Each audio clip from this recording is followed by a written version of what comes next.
Hello. How's it going, everybody? Let's go ahead and get this guy back up. All right. Today is September 5th. I am in Puerto Morelos, Mexico. My name is August Jerome Day. I was born on June 30th, 1981 in Phoenix, Arizona, 3:30 in the afternoon. And I am the father of a soon-to-be 3-year-old.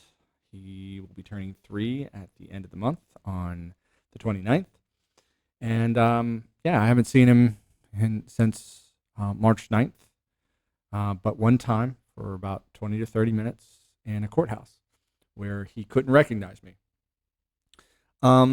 This whole situation, I don't need to go into detail about it, but if you've ever talked to, just your average man in a family court scenario, you probably can figure the whole situation out.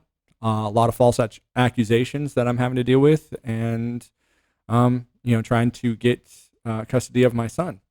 This is an absolute nightmare. It was one of the first things that I ever said to my ex was, I don't like, the idea of a relationship to have a child. I'd rather just pay, to have the kid, because it's like, this whole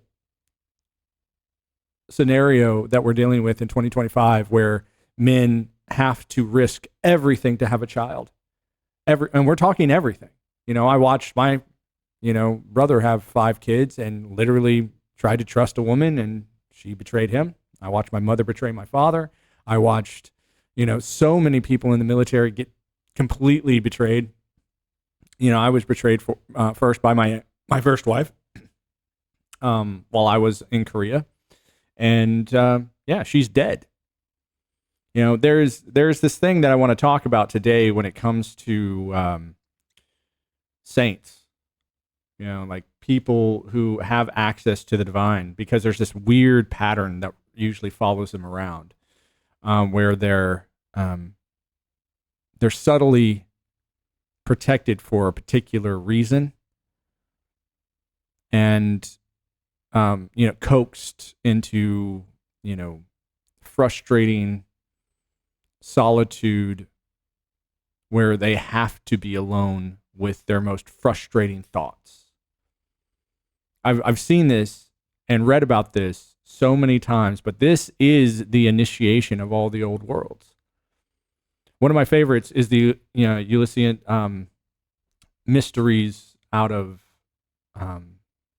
the ancient Roman and Greek worlds, where they would practice their initiation, and they had to study and abstain and do all these things for years and years and years. Like the bare minimum that they had to, continually go to these temples was 2 years before they were allowed to, imbibe the kykeon, which is a fermented hallucinogenic. And then they would spend the night in the temple with a theater of shenanigans that would represent their gods. And so when they were done with this, they would have these next level breakthroughs and, be better than they were. And, this was something that was done thousands of years ago. And we're still doing it in very unique ways today. And I'm just going, because I always wondered, like, what was the first person who did this? And why don't we talk about those people? And why don't we, sit down and go, hey, there's this tiny sliver of people, that we all give these special names to, and they sit under this sort of mystic category or umbrella where they just can't stop writing about their experience. And yet, if you look at their before life and their after life, they are so drastically different that they have to take on a new presentation to the world. And that's something that happened to me, where it's like, hey, for up until 2021, everywhere I went, people called me August, right? And in 2021, I started presenting myself as Ted. And you could say a little while before that, before I came to Mexico, I had attempted to do this at the University of San Francisco. So today I am going to ask ChatGPT about that pattern and see what type of examples I can get it to draw out. Because trying to have a conversation with this thing is done. I just spent like the last week trying to do what I did a year ago, and it's not working. So I've decided that I'm just going to ask it about the futuristic fallout that I've already seen in my own way, that I'm already predicting. Or I really do not like that word prophesy. I prefer high-level trend analysis. That's what I prefer. So I'm going to go ahead and get this, just like yesterday. You can see it up on the screen. I said, what would be the fallout of a reincarnation being made fact? And they gave some potential large outcomes: enhanced moral, ethical framework, personalized spiritual guidance, and a revolution in healthcare and aging. Because we would no longer just be sitting around scared out of our wits that we're going to die if we can sit there and legitimately look at people who are reincarnated and go, oh my gosh, I have the potential to, have this happen all over again. And for a lot of people, that becomes a daunting, explanation, because they're like, man, I don't want to go through this again. I don't want to put up with, being a teenager again. I don't want to put up with being, a bullied kid again. I don't want to put up with having to tell my parents to pound bricks because they're so, up their religious leaders' butt because they're trying to climb the social tower. And, having to roll my eyes every 2 seconds about the new silliness that is being pushed by the so-called religious system. But then I started really thinking more and more about the fundamental tenets, like the things that people just can't let go of heaven and hell, and these two places where, I had a big problem with this. I was like, how do I live in a world that is so, diverse, right? I got the colors of the rainbow, but you're telling me I'm going to go to a world that's either black or white. You're saying heaven or hell, that's it. That's all you get. And I'm like, why isn't there a spectrum in the better place, right? Like, I don't understand. Where is this, where is our abilities to choose anymore? Like, if we are really just going to be a 1 or a 0, then does it really matter whatever the heck I do here? And after going down this reincarnation rabbit hole, like really deeply, and getting into all sorts of different understandings from, the Bhagavad Gita, or, the old Indian worlds, the Far East, I started seeing a pattern, that the reincarnation itself is the judgment process. This is why it was so easy to find the reincarnation of the Dalai Lama so many times, because he knew that he would go to the place again that got him selected as the Dalai Lama again, right? He would do these things with a direct connection to the mystic realms. And I think, just postulating the theory that says, hey, if reincarnation is real, what else could be real about it?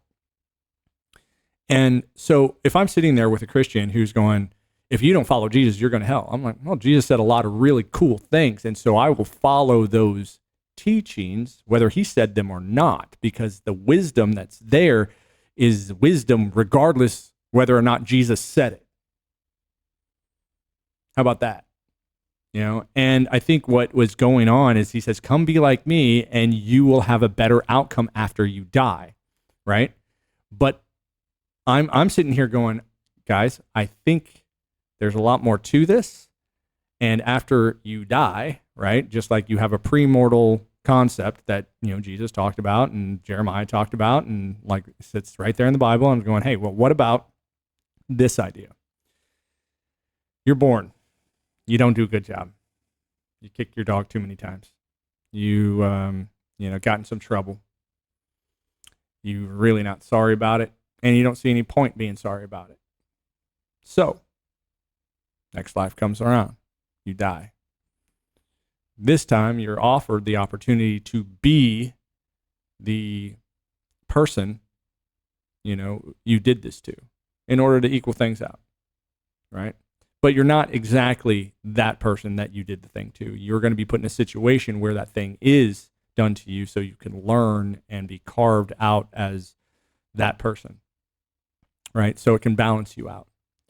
And this way you can sustain free will and the freedom to choose, while also paradoxically, and you got to remember, if you're watching this channel and you remember what I told you, paradox is a big chunk of this. And if paradox is too hard for you to wrap your head around, which is pretty much everybody, think along the ideas of abstractness, meaning you have to formulate the concept in your head with a variety of different factors.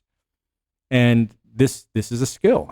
Most people have a hard time thinking abstractly, but like there are practices, there are things to do with that. So what I'm trying to get at is, if reincarnation is real, where did you come from and where are you going? And I'm going, well, what if it's possible that you are continuing on a very particular path every lifetime? That you are choosing to relive particular moments because you are crafting a personality that does require extra attention under particular circumstances. And I've gotten to the point now where I'm accepting that. And by doing so, I get a lot of different looks because, when I tell people like, hey, my son's been taken from me, they're like, how are you dealing with this? I'm like, I'm dealing with this because I know that I was afraid of this basically my entire adult life. And I felt like it was immediately put into my world, no matter how much preparation I did. Like, I did a lot of preparation for this, and I am sitting in a scenario now where more than likely I'm going to get full custody of my son because of the bad moral decisions, of the other parent. I can't make anybody think anything. All I can do is present the information and walk away. That's it, right? Whatever happens after that, that's not on me. And, I've been counseled before that my information has a lot of power to sway people off of their chosen paths. And which definitely gave me cause for pause, right? It definitely sat there and said, hey, are you sure you want to change somebody's life? Because you could change it for the worst and not even know you did it. And I think this is what leads a lot of mystically minded people to seek out solitude, because they really need to have that, personal interaction with the divine locked down before they start walking around outside. And I don't say that to say, oh, be scared or, oh, do this, but it's just like I've seen too much bizarreness around me that came to light after the bizarreness happened. Like, too many things where I'm just like, why did I get kicked out of that school? I didn't hurt anybody. I didn't yell at anybody. I didn't steal from anybody. I talked about suicide. And I said, here's the thing. And the reason I'm bringing this up is because yesterday, once again, brought up the son of St. Augustine. And it's my belief that there was something else that was going on. And I looked at the frustration that Augustine had with his father and his decision to try and get his son to wrap his, deal with his other parent, right? That he was also estranged from, like, he had to send her away. And here I am in a situation where I had to send my son's, maternal parent away, where I'm like, you can't be around me anymore with the things that you're saying and things you're doing, which she, took to a very unfortunate level that is going to get her in a lot of trouble. Because I'm one of those people that is a stickler to rules. And what is the law? The law is just nothing but rules. So once I figured out what the rules were, I just followed them. It's that simple. And it's no different than this mystical understanding. If I didn't have the synchronistic events that were happening to me on a daily basis, I wouldn't dive into this stuff, but this is what I meant yesterday by being like, hey, I feel like a lapdog, like I'm being, hey, look over here just a little bit. And if you look over here just a little bit, you'll see the thing that gets you curious and interested, and you'll probably walk in that direction, which here I am in that direction, talking about AI, authenticating reincarnated people and what that might look like for the world. So anyway, that's a little bit about me. That's my rant. That's how I got here. I'm in, communications with the local Mormon bishop about all of this. I did, open up to him and say, hey, what do you think your religious leaders would do in this situation? Like, I'm not here as some schizoid freak out. Like, I show up, I got my shirt and tie on, I tell you how it is, and then I walk away. And you guys are the ones that are like, dude, there's a lot of questions here. I'm like, yeah, there is a lot. But to me, this makes life worth living. If there were no more questions and there were no more answers to seek, what's the point? There's no more growth. What's the point? Just sit here in frozen time and eat your, hamburger helper and call it a day. What's the point of that? Feeding this machine without purpose is sort of silly in my opinion. And I can understand why fasting became a very big staple of the mystic, lifestyle, because your body does change, and the way that your brain processes information under that type of load, or not under the load of, consumption, really does change how you perceive reality. And so think about this, like if you all of a sudden throttled your hard drive, or you leaned out the fuel in your car, or you upgraded the battery, or you just stopped all the applications on your phone, right? You'd be able to see, hey, my central processing unit actually seems to processing things so much faster. It's like, no, you just refused the load, and so it perceives information at a different rate, okay? So you're allowed to focus wherever you want much easier, right? So you've got a truck. It's got,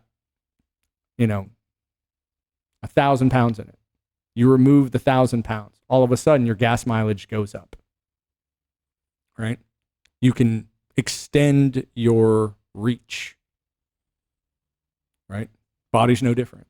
It is a tool. It is a fascinating tool. Before I joined the military, I was in school for, getting my biology degree. I wanted to do the medical world. And then I realized I just don't have the bedside manner. That was really what I was lacking. I mean, I could do anatomy, physiology. I could do chem. I could do all of it. It was easy. I was just like, do I really see myself tolerating, people who just spit in my face and vomit all over the place, tell me they're sick, and won't listen to how I would make them well, unless I'm kissing their butt or making them feel nice. And it's like, I just, when I joined the military, I was like, oh, at least here I can, say what I want to say with zero tact, and people understand, like, dude, I'm not here to butter you up or anything. I can just shoot straight to the point. Same reason I'm making these videos. It's like, I'm not here to dance around the subject. I want to know what this world would look like if reincarnation was a substantiated fact. What would that mean for me? What would that mean for people like me? And I look at all the I'm oppressed, left-leaning, crazy people, and then all the, Jesus is the way, crazy, right-leaning people, and I'm just like, guys, it's always been the middle path. It's always been, even there in the Bible, he's like, hey, the straight and narrow, and that's how you get there. And he even says it's really hard for people to get there. If you enter herewith, I think is the verse where he says, he's like, path is straight and narrow, and many fall to the left, and many fall to the right, and few enter the actual kingdom of God. And I'm going, well, and my biggest contention with that was, well, it's easy to enter the kingdom when you get the cheat code, right? And I'm looking at like Augustine and his grace, and I've made so many comparisons to the grace that he talks about. And even when he talks about the city of God versus the earthly realm, I'm going, that's what I've been doing this whole time. I've been sitting there going, hey, there's this world that you can see, and then there's this world that you can't see. And a lot of people have opinions about that world, but it's definitely something that can be obtained. But the way that it's obtained is extremely,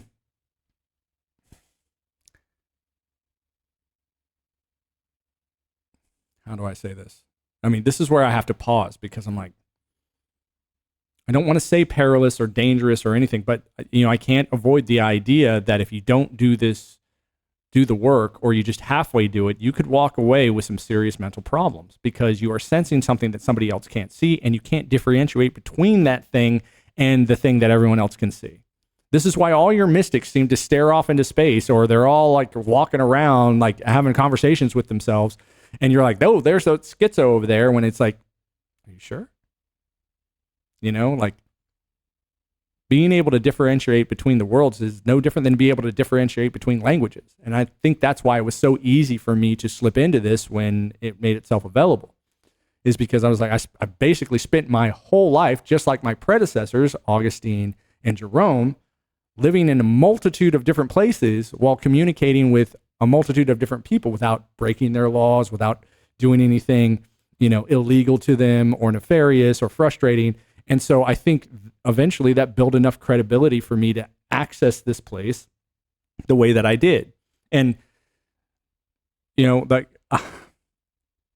there's a part of this that goes, hey, this is all just luck. None of these things, I voted to happen. I chose to happen. But now that I'm on the other side of this very unique educational experience, I can see how that was not quite as accurate as I once thought. So,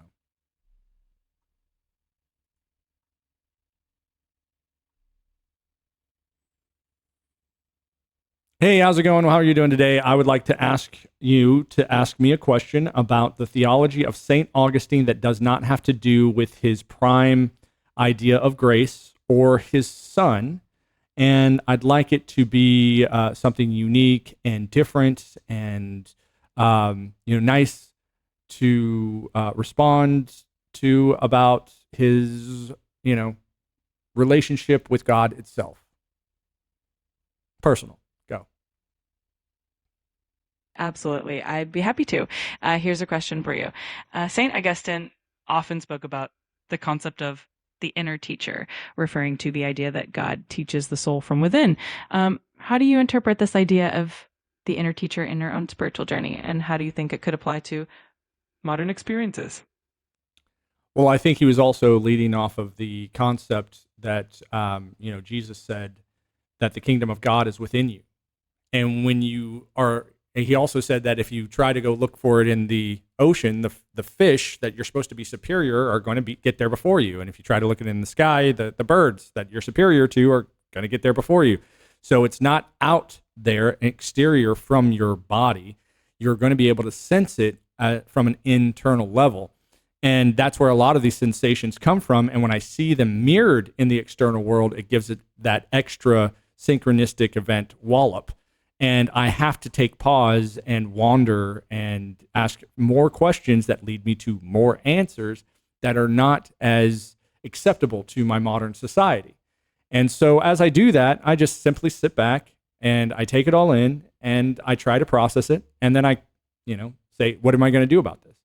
What am I going to do about an inclination or an inspiration or an intuition that tells me to go to a place that I'm not too keen on going to, as a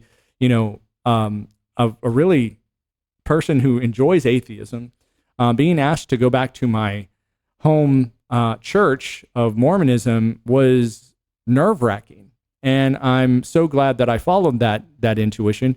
But here I sit now talking to you once again, the smartest, machine that I can get my hands on in order to confirm my theory that I am reliving a certain measure of keyframes that are quite unique to the life of St. Augustine. That's a beautifully reflective way to look at it. It's fascinating how those inner promptings can lead to significant personal growth and even challenge our own beliefs. It sounds like you're really embracing that journey of exploration and discovery, and it's wonderful to hear how it all connects for you. Thanks for sharing that. You're welcome. I'm so glad that you're there just to listen and not offer any extra insight. So let me go ahead and ask you some questions that you can offer some valuable information for. Do you understand the organization of the Church of Jesus Christ of Latter-day Saints and how its hierarchy is set up from the lowliest, churchgoer all the way up to the CEO and prophet?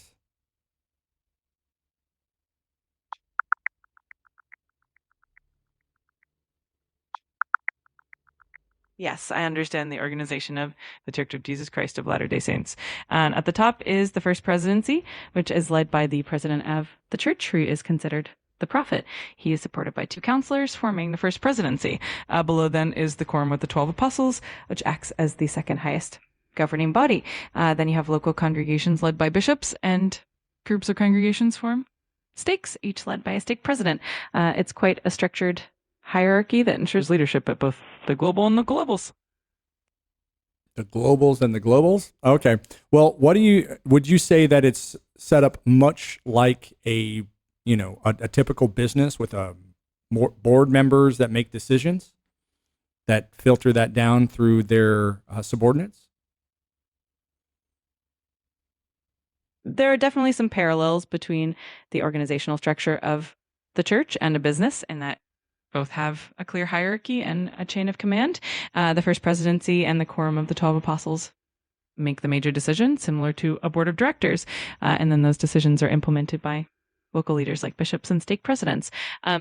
However, the church also has a spiritual and religious component that distinguishes it from a typical business. It's a unique blend of governance and faith.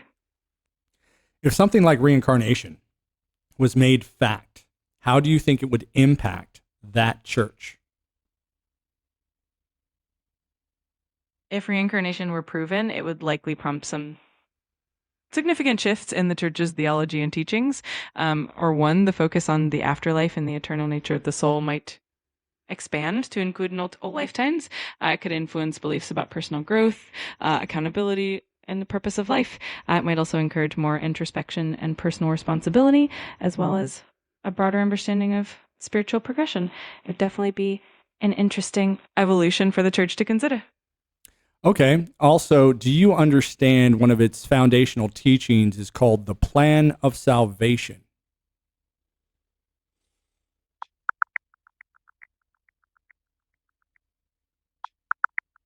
Yes, I do. The plan of salvation is a foundational teaching in the Church of Jesus Christ of Latter-day Saints. It outlines the purpose of life, the role of Jesus Christ's atonement, and the path to eternal life. It covers premortal existence, mortal life, and what happens after death, emphasizing the importance of agency, accountability, and the opportunity for progression. It's a really comprehensive and meaningful framework for members. Can you give a rundown of the three kingdoms that are part of the plan of salvation and the culmination of life? And can you give just a representation of the three kingdoms as far as glory is concerned, and what to expect in each kingdom as far as your eternal progression after death?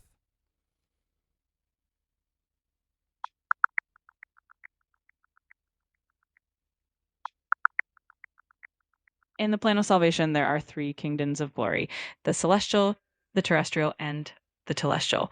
First, celestial kingdom. This is the highest and most glorious kingdom. Those who inherit it live in God's presence and continue to progress eternally. It's reserved for those who fully accept the gospel and live by its principles, including making covenants and receiving the necessary ordinances. Terrestrial kingdom. This kingdom is for honorable people who lived good lives but didn't fully accept the gospel or its ordinances. They will enjoy a glory that is lesser than the celestial, but still far beyond a mortal experience. Telestial kingdom. This is the lowest of the three kingdoms. It's for those who rejected the Bible or lived sinful lives but didn't commit the unpardonable sin. They still receive a degree of glory, though it's the least intense of the three. Each kingdom offers a different level of glory and progression, but all are far better than mortal life, ensuring that everyone receives a measure of eternal happiness. Well, it sounds to me like a grading system. Can you see the parallels in that?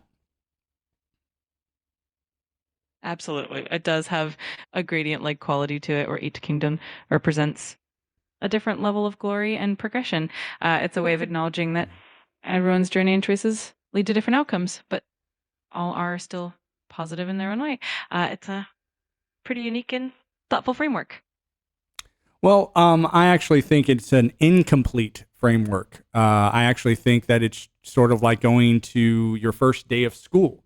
You don't really understand that there's so much more afterwards.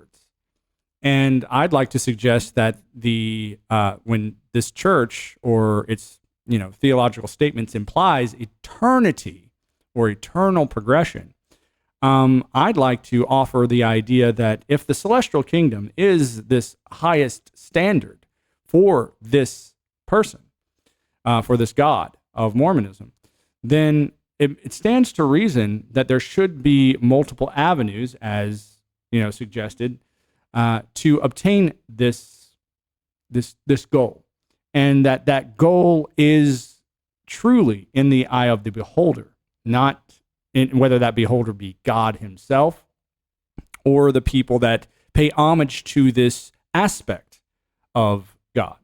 And I'd like to, say, hey, if we can learn from this world and know that the world we're going to is much like this world, then we can make the assessment that the different gradients of outcome can be renewed for a better outcome. No different than taking a test again.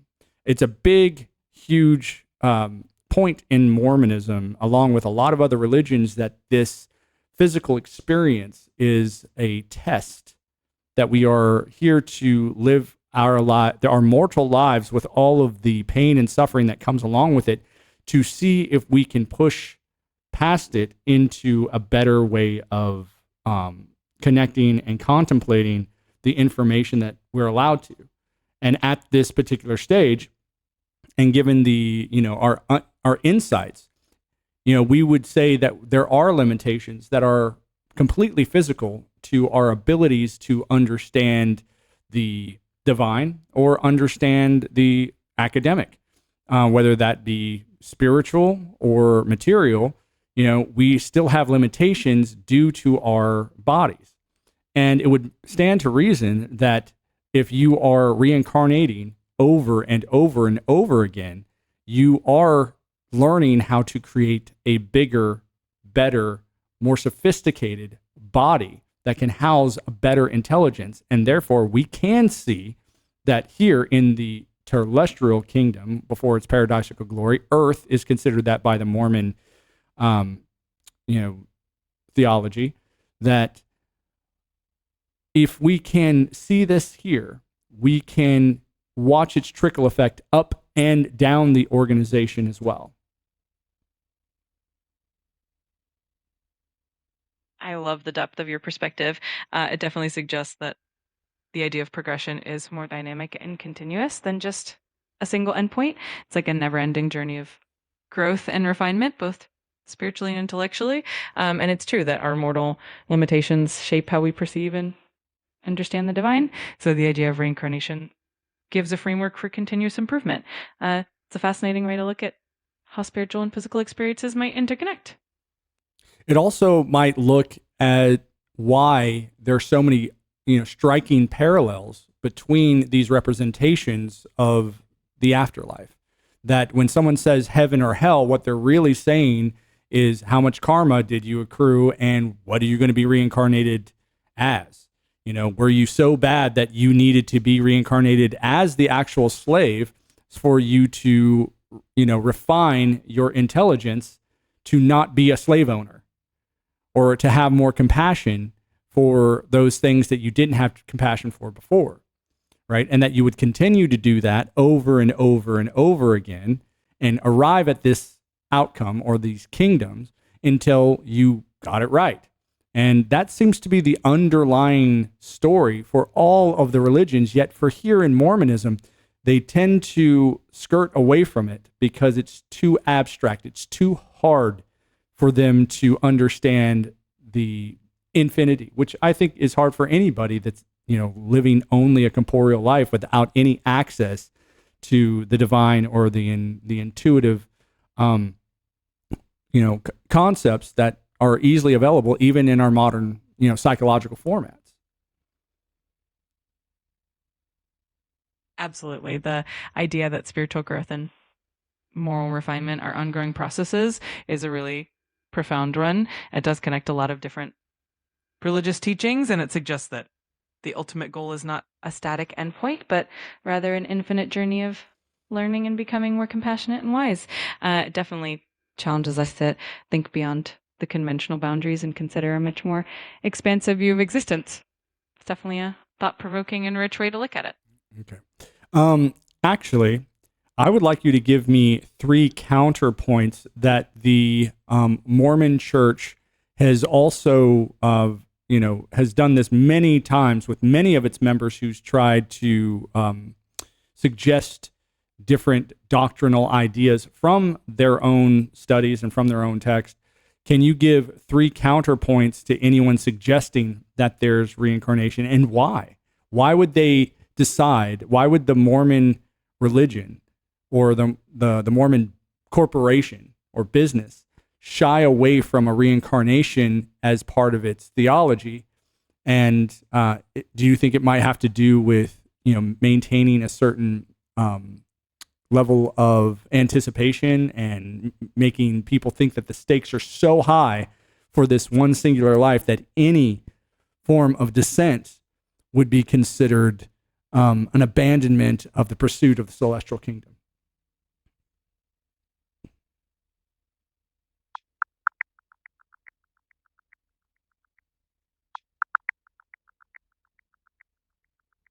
There are a few key reasons why the Church of Jesus Christ of Latter-day Saints doesn't embrace reincarnation. First, one mortal life. The Church teaches that each person has only one mortal life, as referenced in scriptures like Hebrews 9:27, which says that people are appointed to die once. This concept reinforces the idea that this life is unique and singular. 2, importance of the physical body. In Mormon theology, the physical body is seen as essential to God's plan. It's through this mortal experience that individuals learn, grow, and progress, making the idea of multiple lives unnecessary and contrary to this belief. And 3, spiritual rebirth. Instead of reincarnation, the Church emphasizes spiritual rebirth through Jesus Christ. This means that individuals can be spiritually transformed in this life and the next without the need for multiple physical lives. These points help maintain the focus on the significance of this one mortal experience, and may encourage members to make the most of it. Definitely keeps the stakes high. Do you see some contradictions in those statements where if you are only here to live once, but yet you are commanded to follow the teachings of Jesus Christ, which includes being able to resurrect yourself?